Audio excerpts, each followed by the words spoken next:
The space station Harmony 7 hung like a silver spider in the darkness of space. Its 8 curved arms reached out from a central hub, each one ending in a glowing blue dome. The station sat at the exact midpoint between human space and the territory of the Galactic Confederacy. It was built to be neutral ground, a place where different species could meet and talk as equals. Today, that idea of equality was being tested. Captain Jun Kim adjusted the collar of his dark blue Earth defense uniform as he walked down the long corridor toward the main meeting hall. His steps were measured and calm, but inside, anger burned like a hot coal in his stomach. The terms the aliens wanted humans to accept were not fair. They were not even close to fair. "Captain, wait up," called a voice behind him. June turned to see Dr. Han Yoon hurrying to catch up, her tablet computer clutched tightly against her chest. Her short black hair bounced with each quick step. "The data analysis is complete," she said, slightly out of breath. "You were right. The resource demands in Section 12 of their proposal would cripple our outer colonies within 5 years. June nodded. "They don't want peace. They want to weaken us slowly." Colonel Park Tae and Professor Lee Soo joined them at the entrance to the meeting hall. Park was tall and solid, with a face that showed little emotion. Lee was older than the others, with gray at her temples and kind eyes that missed nothing. "Ready?" June asked his team. They all nodded, faces serious. They knew what was at stake. The doors slid open, revealing a large circular room. In the center sat a round table with 14 chairs. 7 were already filled with the representatives of the Galactic Confederacy. The aliens were a strange sight together. The Krill ambassador Vex looked like a 6-foot praying mantis with green, shiny skin and large compound eyes that reflected the room in hundreds of tiny pictures. Next to him sat the Thren diplomat, a blue-skinned humanoid with no hair and 4 arms that moved in constant flowing patterns. The other 5 aliens were just as different from each other. One looked like a giant jellyfish floating in a special water tank. Another was basically a talking rock with glowing cracks, 4 eyes, and the others were equally strange to human eyes. "Welcome back, representatives of Earth," said Vex, his voice coming through a translator box on his chest. The sound had an unpleasant click at the end of each word. "We trust you have reviewed our generous terms." June sat down, his team taking seats beside him. "We have reviewed your proposal," June said carefully. "Excellent," said the Thren. Her name was Loth. Her 4 hands moved in patterns that humans had learned meant satisfaction. "Then we can finalize the agreement today." June placed his hands flat on the table. "The terms are not acceptable." The aliens grew still. Even the jellyfish-like being stopped pulsing for a moment. "Not acceptable?" repeated Vex. His head tilted at an angle that would break a human neck. "Perhaps you misunderstood. This is not a negotiation between equals. Your species has been in space for barely 200 years. The youngest member of our confederacy has been traveling between stars for over 1,000. Age does not determine right," said June. "Your terms would force us to give up 5 of our outer colonies, limit our ship production, and allow your inspectors full access to our research facilities. In return, you offer nothing but a promise not to attack." The rock-like alien rumbled. "Protection is not nothing, human. There are far worse things in this galaxy than the Confederacy, Professor." Lee Soo spoke up, her voice calm but firm. "If that is true, then we should be allies who help each other, not master and servant." The jellyfish pulsed angry red colors that the translator converted to words. "Your species expanded too quickly, took planets we had plans for, developed weapons that concern us. You must be controlled for the good of all." Colonel Park finally broke his silence. "Controlled? Is that how the Confederacy sees peace, through control?" June raised a hand and his team fell silent again. He looked each alien in the eye, one by one. "We came here in good faith," he said. "We believed we were meeting with potential friends who wanted peace between our peoples. Instead, you have shown us that you fear humanity's potential and wish to chain us before we can grow too strong." "Fear?" Vex made a high-pitched sound that might have been laughter. "Do not flatter yourselves. Your ships are slower than ours. Your weapons are weaker. Your colonies are vulnerable. We do not fear humans. We are simply being practical. Dr. Han Yun tapped on her tablet, and a hologram appeared above the table. It showed a detailed analysis of the resources that would be lost under the Confederacy's plan. These terms would cause economic collapse in our outer systems within 5 years. Millions would suffer. This is not peace. The rock alien shifted, making a grinding noise. Then offer a counter-proposal. June stood up slowly. His team looked at him in surprise. This was not what they had planned. There will be no counter-proposal today, he said. We are withdrawing from these talks. The room erupted in alien voices, all speaking at once. The translator couldn't keep up and produced a jumble of words. Vex rose up to his full height, towering over June. You reject our offer? Do you understand what this means? We are not rejecting anything yet, June said, his voice steady. We are returning to Earth to consult with our government. Peace is too important to rush. The Thren's forearms made sharp, angry movements. This is a delaying tactic. Your fleet is no match for ours. If you leave now, we will take it as a sign of disrespect. June smiled for the first time since entering the room. Take it however you wish. We came to make peace, not to surrender. He turned to his team and nodded. They Yuong. All stood up together. We will contact you when we are ready to speak again, June said to the aliens. As they walked toward the door, Dr. Han whispered, Captain, is this wise? They might attack if we leave. They were going to attack anyway, June whispered back. At least now we have a chance to prepare. Just before they left the room, the jellyfish alien flashed bright colors. The translator spoke.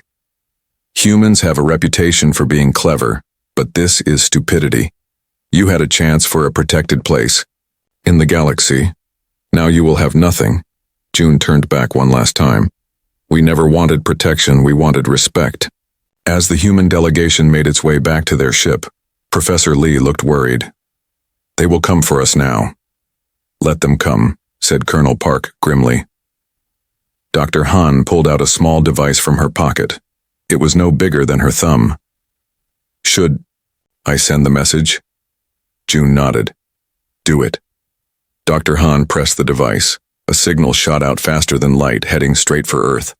It contained just 3 words. Protocol Sleeping Giant.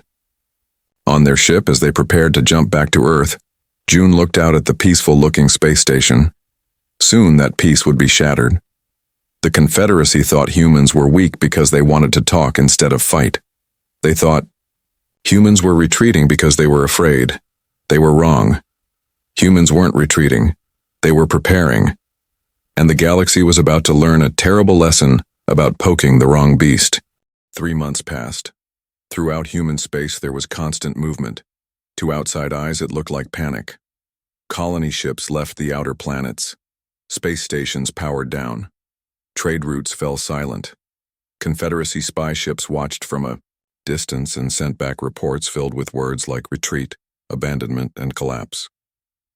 On the bridge of the stealth ship Shadow of Earth, Admiral Na Hyuk watched a hologram of Confederate scout ships moving through what used to be busy human space.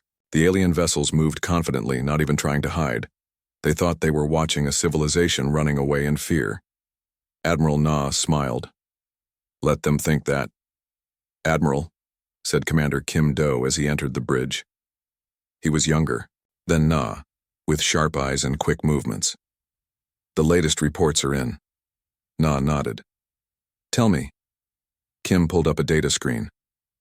Operation Shadowweb is at 87% completion. Most civilians have been moved from the outer colonies to the protected inner worlds. The mobile shipyards are now hidden behind the gas giants Jupiter, Saturn, and Neptune. They're running at triple capacity. And the colonists? How are they handling the move? Na asked. Better than expected, said Kim. When people heard what the Confederacy wanted us to accept, they understood the need. No one wants to live under alien control. Na looked back at the hologram. 3 Krill scout ships were passing through the orbit of Mars. They wouldn't detect the Shadow of Earth. The stealth technology was too good. But Na still felt his heart beat faster as they passed. What about Project Thunderhammer? Na asked. Kim smiled. Dr. Han sent an update this morning. Final testing is complete. The weapons are ready whenever we need them. Good. Na walked to the main window of the bridge. Earth was visible in the distance, a blue jewel against the blackness of space. The Confederacy thinks we're weak because we value peace. They think our withdrawal means surrender. They've never studied human history, said Kim. No, agreed Na. They haven't. On the Confederacy capital world of Thren Prime, a very different meeting was taking place. In a vast hall with a ceiling that looked like flowing water, the War Council gathered. 7 leaders sat around a living table made from a special plant that grew into different shapes when needed. War Minister Zal, a massive being with gray skin that looked like stone, slammed his heavy fist down. The reports are clear. The humans are in full retreat. Their outer colonies are empty. Their military ships have pulled back to their home system. This is the perfect time to strike. General Krill of the Vex clan clicked his mandibles together. I agree. Their weakness now is an opportunity. If we wait, they might find new allies or rebuild their strength. Science Minister Mev, a slender blue Thren with 4 graceful arms, looked troubled. I am not convinced. This retreat seems too organized, too complete. Where have all their people gone? Where are their ships? Back to their home system, obviously, said Trade Minister Paul, a being who looked like a collection of glowing orbs floating inside a transparent sack. Our scouts have confirmed it. They've abandoned their outer territories completely. Mev's 4 hands moved in patterns of doubt. But why? Humans fought hard for those colonies. They spent decades building them. Why give them up without a fight? Because they know they cannot win, said Zayal with certainty. Our fleet outnumbers theirs, 5-1. Our technology is superior in every way. They are being practical. Humans are not known for being practical when threatened, Mev said quietly. I've been studying their history. When cornered, they don't surrender. They change. Change how? Asked General Krill. They innovate, they unite, they focus all their energy on survival. Mev's hands made the pattern for concern. It's quite remarkable, actually. Their technological growth during their conflict periods far outpaces their development during times of peace. Zal made a dismissive sound. Old history from a single planet. They are no longer fighting only themselves. They face the combined might of 7 advanced species. I still recommend caution, said Mev. Something about this retreat feels wrong. Your concerns are noted, said Zal, clearly not taking them seriously. Now we must decide how to divide the human territories. Once we've taken control, as the meeting continued, no one noticed the small maintenance robot cleaning the floor nearby. No one realized it was sending everything it heard back to human intelligence officers. Back on Earth, in the underground command center below the old city of Seoul, Captain Jun Kim stood before the Earth Defense Council. The room was filled with military leaders, scientists, and government officials from all human worlds. On a large screen behind Jun, images from the Confederacy War Council played. When it ended, the room was silent. They're planning to attack, said Jun. Soon. Defense Secretary Cho Min stood up. She was a tall woman with steel gray hair and eyes that missed nothing. Are we ready for them, Captain? Jun looked at Dr. Han, who nodded slightly. Yes, Madam Secretary. Project Thunderhammer is ready. Admiral Na's stealth fleet is in position. The mobile shipyards have completed the first wave of new vessels. And Operation Shadowweb has hidden our true strength from enemy scouts. What about civilians? Asked another council member. All outer colony civilians have been evacuated to the inner worlds, said Jun. The shelters are crowded but secure. No one will be left unprotected when the Confederacy attacks. Dr. Han stepped forward. There's something else you should know. The Confederacy doesn't just want our worlds. According to our intelligence, they want our technology too. They've realized that in some areas human innovation has actually surpassed theirs. This caused a stir in the room. For years, humans had believed they were playing catch-up to the older species of the galaxy. Is this confirmed? Asked Secretary Cho. Yes, said Dr. Han. particularly our AI systems, our quantum communications, and our stealth technology. They're especially interested in how we develop them so quickly. June spoke again. The Confederacy has a saying, "Old roots grow the strongest trees." They believe that because their civilizations are older, they must be better. They don't understand that sometimes being new has advantages. We had to solve problems they solved thousands of years ago, but we did it with fresh eyes and modern tools. Secretary Cho nodded. When will they attack? Based on their fleet movements, said June, within 2 weeks. They're gathering their forces now. And they still think we're running away? Asked a council member. June smiled grimly. Yes, their scouts see exactly what we want them to see. Abandoned colonies, powered-down stations, and a frightened human race hiding around their home planet. Good, said Secretary Cho. Let them keep thinking that. She stood tall and addressed the whole council. For 200 years, humanity has tried to be a peaceful member of the galactic community. We've followed their rules, respected their traditions, and asked only for equal treatment in return. Her voice grew stronger. Instead, they've seen our desire for peace as weakness. They've mistaken our patience for fear. They've confused our restraint for inability. She looked around the room. Those were mistakes, and the Confederacy is about to learn just how serious these mistakes were. As the meeting ended, June found himself standing with Dr. Han near the exit. Are you ready for what comes next? She asked quietly.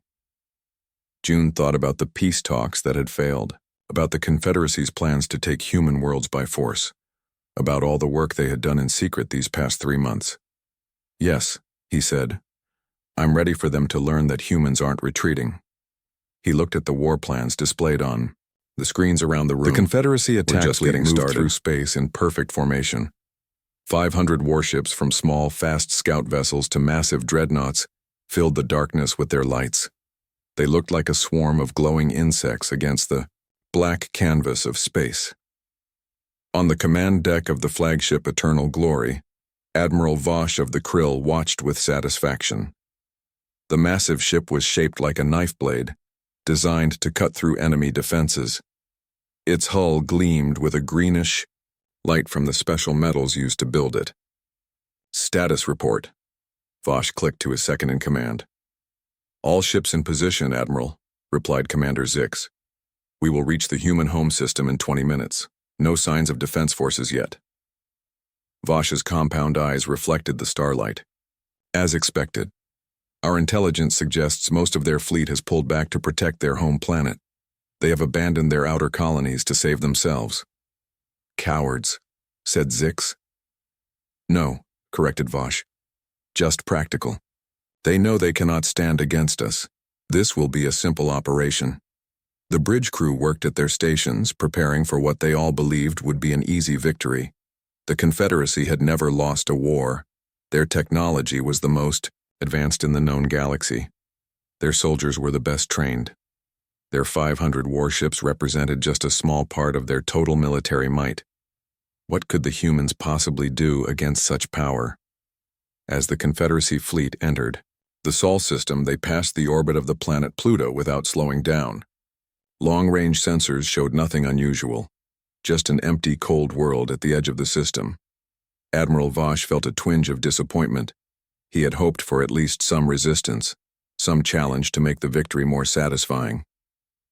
Sir, called the sensor operator suddenly. I'm detecting something strange.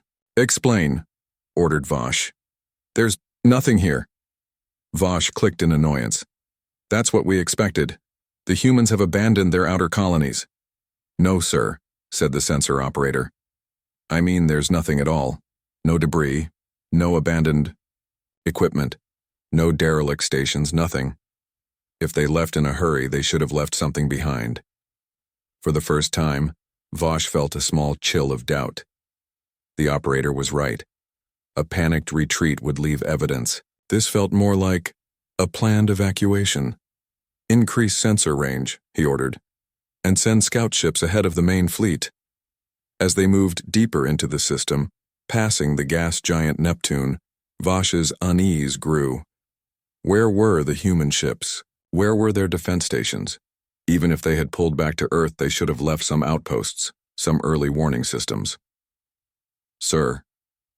The call came from another operator. Energy readings. Massive energy readings activating throughout the system. Vosh leaped to his feet. Where?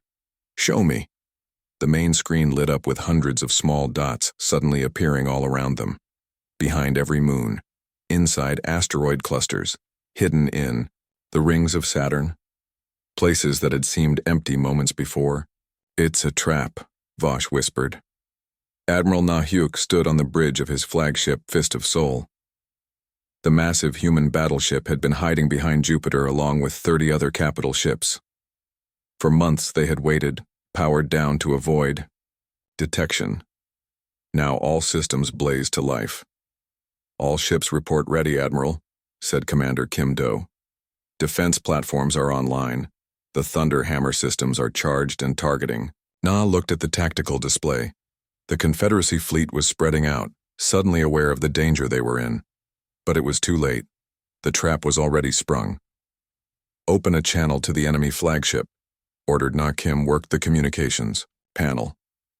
Channel open, sir. Na stood tall.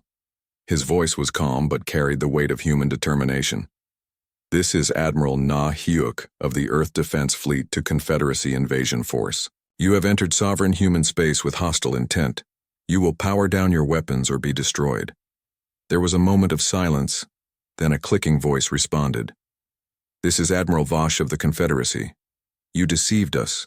You made us believe you were weak. No, replied Na. You deceived yourselves. You saw what you wanted to see. On the screen, they could see Confederacy ships beginning to power up weapon systems. Last warning, said Na. Power down or be destroyed. Instead of answering, the Confederacy ships opened fire. Beams of energy shot toward the human vessels. Na shook his head. They never learn. He turned to Kim. Execute Battle Plan Phoenix. All ships, all platforms, fire at will. What happened next was not a battle. It was a slaughter. Hidden defense platforms that had looked like small asteroids suddenly fired massive ion cannons. Human battleships launched swarms of quantum torpedoes that passed right through Confederacy shields as if they weren't there. And then there was Project Thunder Hammer, specialized EMP weapons designed to target the neural systems of krill ships, shutting them down without harming human technology. The Confederacy ships, caught by surprise and surrounded on all sides, tried to fight back. But their formations were broken. Their commanders were confused. Their weapons seemed weak against human defenses. On the bridge of the Fist of Sol, Admiral Na watched the tactical display with grim satisfaction. Sir, reported Kim, enemy ships are trying to retreat. Block escape routes, ordered Na. But leave a corridor open at Sector 7.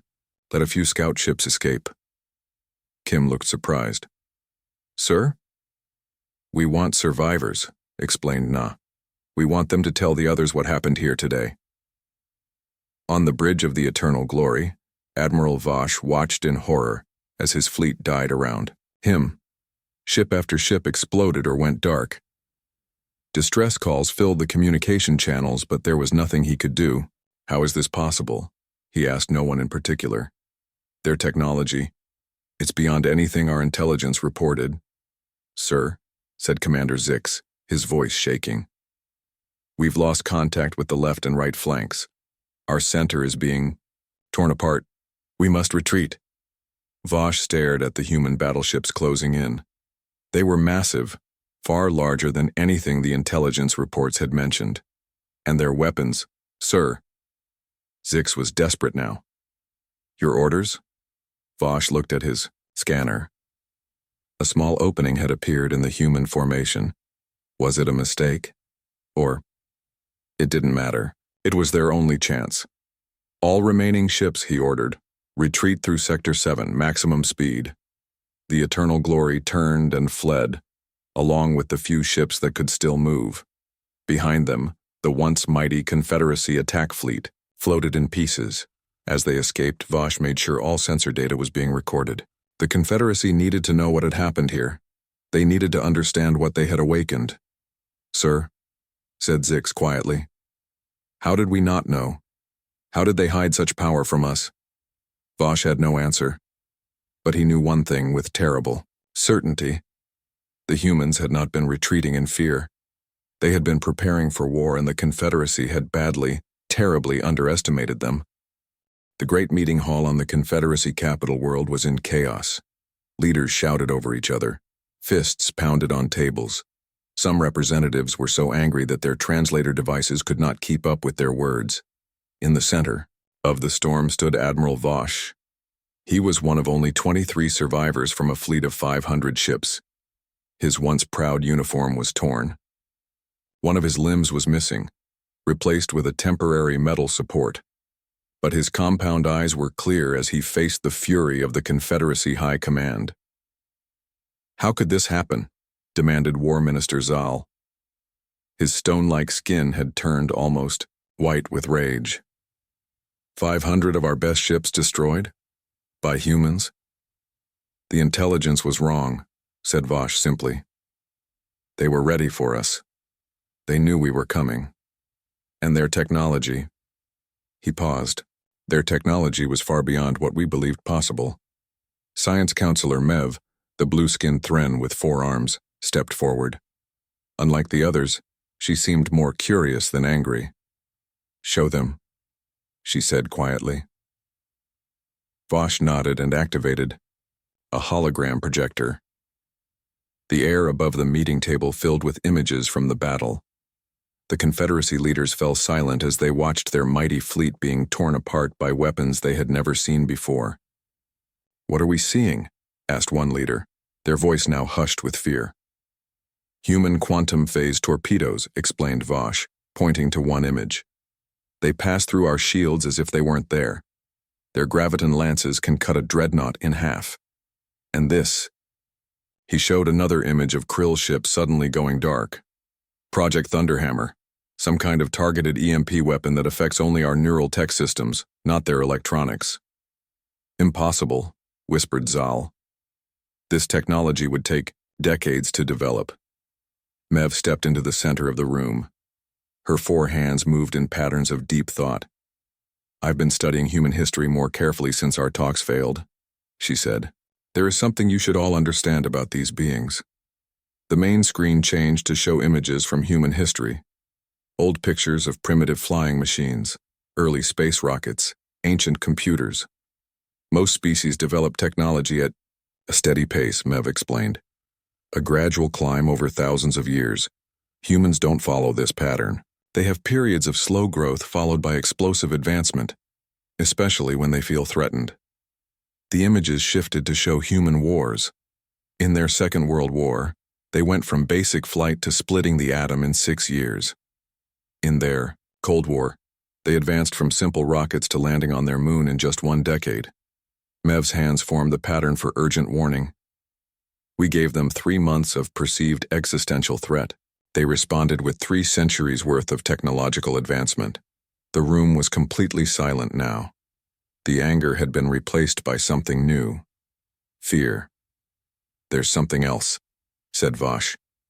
He looked tired, defeated. "The battle. It wasn't just bad luck, it was a trap. They wanted us to attack, they were ready for us, and..." He hesitated. "And what?" prompted Zal. "They let some of us escape on purpose. They opened a path for my ship and a few others. They wanted survivors to bring back the recordings. They wanted us to see what they could do." As the leaders began arguing again about what to do next, a junior officer entered the room. He looked nervous as he approached Zal. "Forgive the interruption, War Minister, but we've received a message. From Earth." Zal's eyes widened. "What does it say?" "It's not just a message," said the officer. It's a map." The officer activated another hologram. This one showed the positions of Confederacy worlds across the galaxy. But there was something else on the map. Small blue dots near every major Confederacy planet and installation. "What are those?" asked Zal, though he feared he already knew the answer. "Human ships," said the officer, his voice shaking. Stealth vessels. According to this map, they've been in position for years, long before our peace talks even began. The room erupted again, this time in panic. "It's a bluff," shouted one leader. "They cannot have such a fleet." "Is it a bluff?" Zale asked Vosh directly. The Admiral's compound eyes dimmed. "After what I saw in the Sol system, I do not think so." Mevs. Four hands moved quickly now, showing urgent calculation. "If this map is accurate, they could strike at all our core worlds simultaneously. We would have no warning." A communication officer rushed into the room. "Ministers, we're receiving reports from the Proxima Beta colony. Human ships have appeared. In orbit. They're not attacking, but they've shut down all our defense systems." Similar reports began coming in from across Confederacy space. Human ships decloaking near major worlds. Defense systems mysteriously failing. No attacks, no invasions. Just a simple demonstration of power. In the center of the chaos, Science Counselor Mev stood quietly, her four hands now still. "We misunderstood them completely," she said to herself. "We thought their desire for peace was weakness. We thought their patience was fear. We were wrong." She looked up at the map showing human ships throughout Confederacy space. They could have destroyed us at any time, for years, and instead they tried to talk. On the bridge of the stealth vessel Ghost of Sol, Captain June Kim watched the Confederacy capital world through special viewing screens. The ship had been in position for over 2 years, completely undetected by Confederacy sensors. "Are you sure about this plan, Captain?" asked Lieutenant Bei Jin, the weapons officer. "We could take out their entire leadership right now." June shook his head. "That's not what we want. We don't want to destroy them. We just want them to understand." "Understand what?" asked Bei. "That humans aren't weak because we prefer peace. We're peaceful because we know exactly what war costs." The communications console beeped. Dr. Han's face appeared on the screen. "Captain, all stealth ships have decloaked as ordered," she reported from Earth Command. "The demonstration has had the desired effect.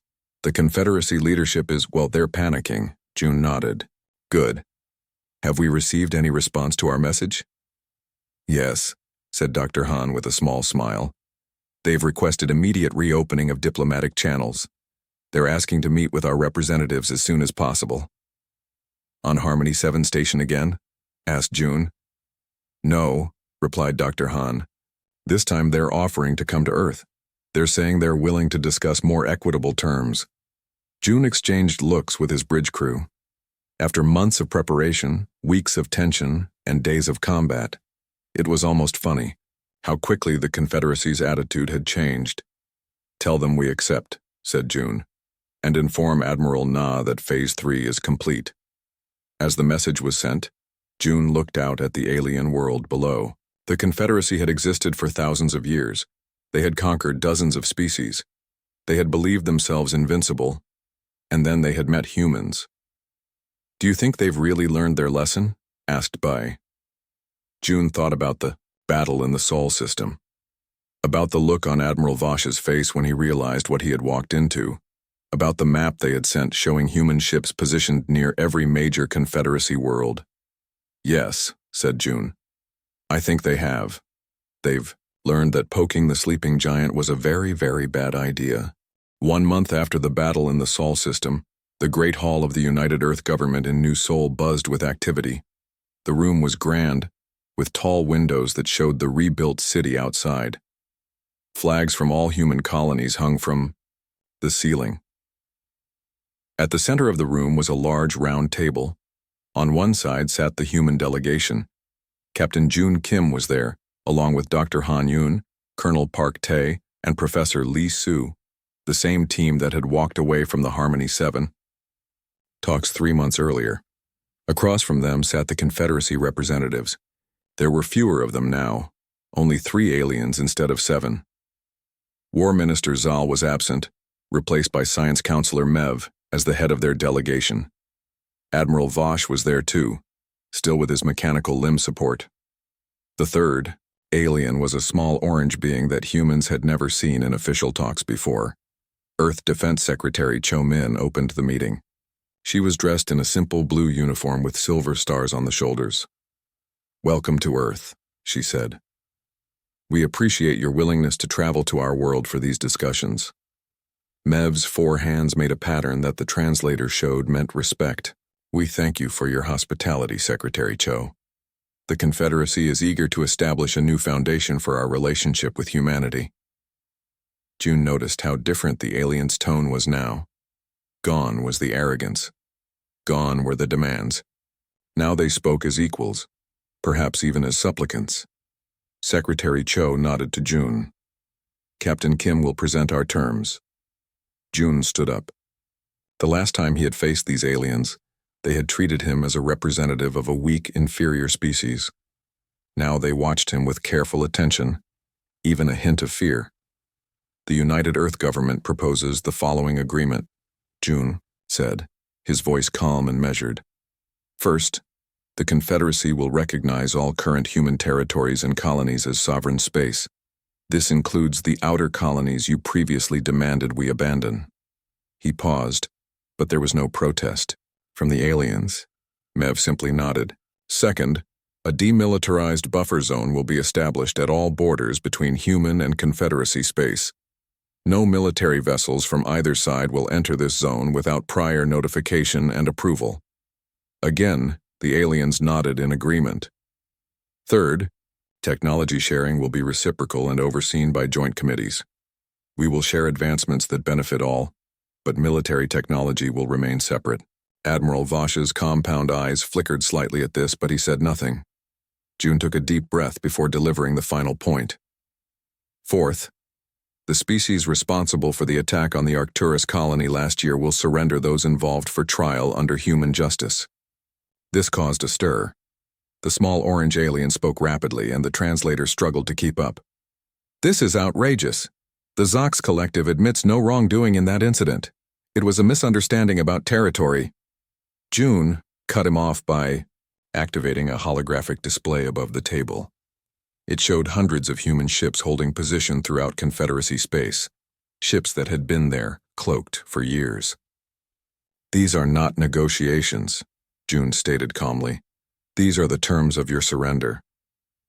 The room fell silent. The orange alien sank back in his seat. After a moment, Mev spoke. "The terms are acceptable. Even the 4th condition." She gave a meaningful look to the orange alien, who reluctantly nodded. "We have documents prepared," said June, placing a data tablet on the table. "You may review them and sign when ready." As the aliens examined the documents, Dr. Han approached June and spoke quietly. "They're being remarkably agreeable," she said. "Fear can do that," replied June. "But it's more than fear. Look at Mev. She's curious. She wants to understand us." Dr. Han glanced at the blue 4-armed alien. "Do you think they truly understand now?" "They're beginning to," said June. After reviewing the documents, Mev placed all 4 of her hands on the tablet to sign. Admiral Vosh and the orange alien followed suit. "The treaty is concluded," announced Secretary Cho. "This marks a new chapter in relations between humanity and the Confederacy." As the formal part of the meeting ended and people began to move about the room, Mev approached June. "Captain Kim," she said, "there is something I do not understand." "What is that, Counselor?" asked June. "Your stealth ships. They were positioned near our worlds for years, yet you never attacked, even when our relations were tense. Why?" June considered the question. "Because that's not who we are. Humans don't want war. We never have." "Yet you are so good at it," said Mev, her hands moving in patterns of confusion. "Precisely because we fear it," explained June. "Throughout our history, those who wanted peace had to become stronger than those who wanted war. The best way to avoid a fight is to make sure the other side knows they would lose." Mev's hands made a new pattern, one that seemed to indicate understanding. "You are a fascinating species, Captain. I look forward to learning more about humans in the years to come." As the aliens left the hall to return to their ship, Dr. Han came to stand beside June at the window. Together they watched the Confederacy vessel rise into the blue Earth sky. "Do you think it will last?" she asked. This piece? I believe it will, said June. They may be older than us, but they can learn. And we've given them a very good reason to learn quickly. Dr. Hahn smiled. All those months of planning, the secret buildup, Operation Shadowweb, Project Thunderhammer, it worked better than we could have hoped. Yes, agreed June. But the real victory isn't in what we built. It's in what we didn't have to use. Later that evening, after all the meetings and celebrations were done, June found himself alone in his office. On his desk sat a small, ornate box, a gift from his grandfather many years ago. Inside was a very old book, its pages yellow with age. June opened it carefully and found the quote he was looking for. The words had been written by a human philosopher over 2,000 years ago, long before humanity reached the stars. The supreme art of war is to subdue the enemy without fighting. June smiled. Some lessons, it seemed, were universal, even across the vast reaches of space.